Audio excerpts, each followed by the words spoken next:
Donc voici un autre type de résolution de problème d'algèbre avec les 4 étapes, mais ici avec une coche de plus lorsqu'on traite de l'argent, lorsqu'on traite une facture totale. Par exemple, voici le numéro 2 qui est tiré de votre document de revision, bien sûr, donc le niveau 2. Je vais laisser la question ensemble avant pour commencer. Pour son équipe de sportive, Patricia achète 3x plus un ballon de volleyball et 5 chandails de moins que le triple du nombre de ballons.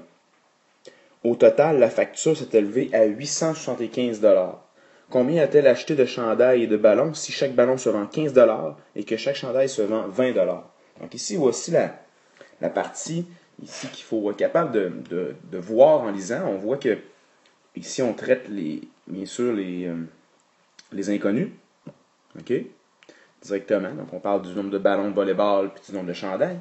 Et ici, on va traiter, bien sûr, de la facture totale. La facture s'est élevée à 875 $.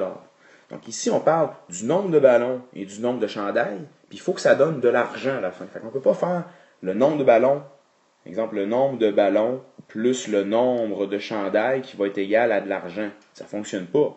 Il faut absolument obtenir ici une forme d'argent plus, bien sûr, une autre forme d'argent qui va donner une somme totale.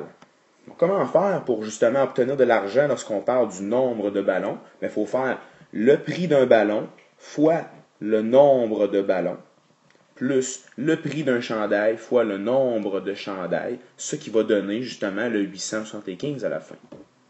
Donc, on va essayer de faire ce problème-là avec les 4 étapes, bien sûr, comme d'habitude. Donc, j'identifie mes inconnus. Mes inconnus, ici, c'est, pour commencer, mon nombre de ballons.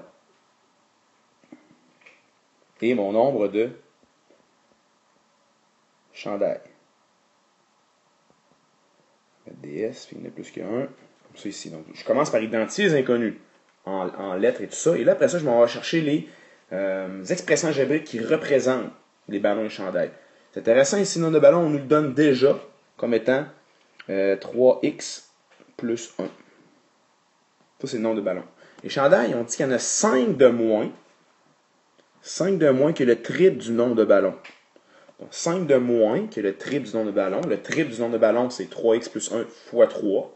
3x plus 1 fois 3. Ça donne ici 9x plus 3. Et si j'en enlève 5, moins 5, je résume ça à, directement, ici, ça va faire 9x moins 2 chandails. Ça, c'est le nombre de ballons, le nombre de chandails.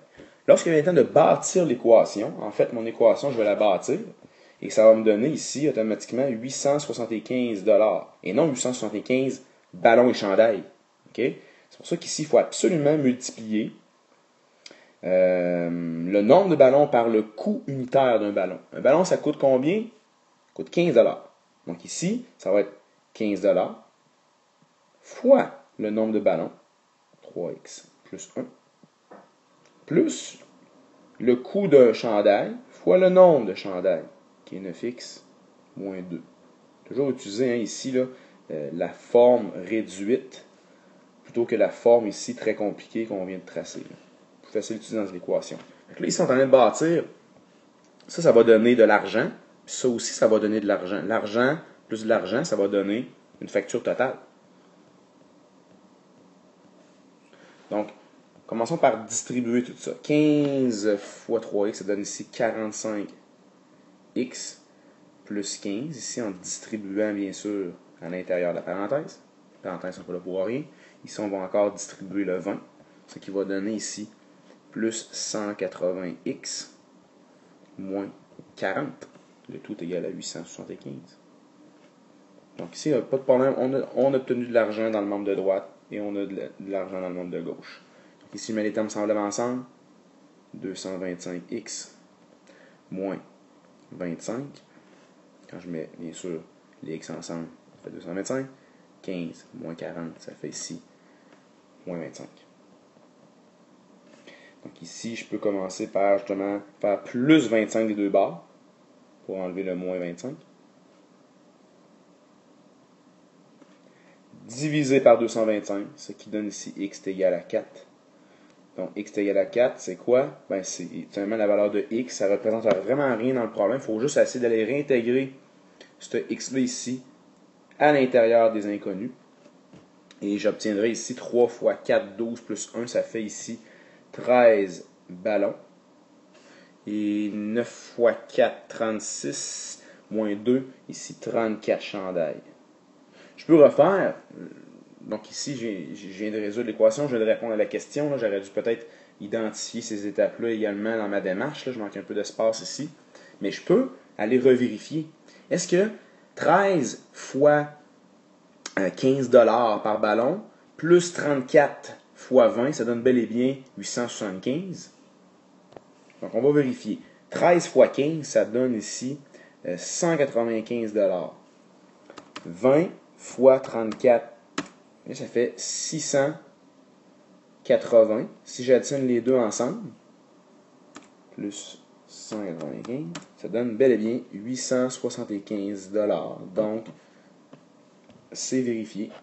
OK, ça fonctionne. Le problème vient d'être confirmé ici. Donc, le fait de valider ici vient rajouter un plus-value un petit peu à ma résolution de problème, ce qui va te permettre d'avoir, exemple, un A+, un A, comparativement à quelqu'un qui va avoir un B+, là, dans sa démarche directement. Donc, j'identifie mes 4 étapes avec des mots encore une fois. Je fais mes 4 étapes et je vais vérifier à la fin si ça fonctionne. Donc, ça, c'était ici un problème d'algèbre qui comporte une facture à la fin avec de l'argent. Il faut s'assurer de composer une équation qui donne de l'argent à la fin. J'espère que ça vous a été utile.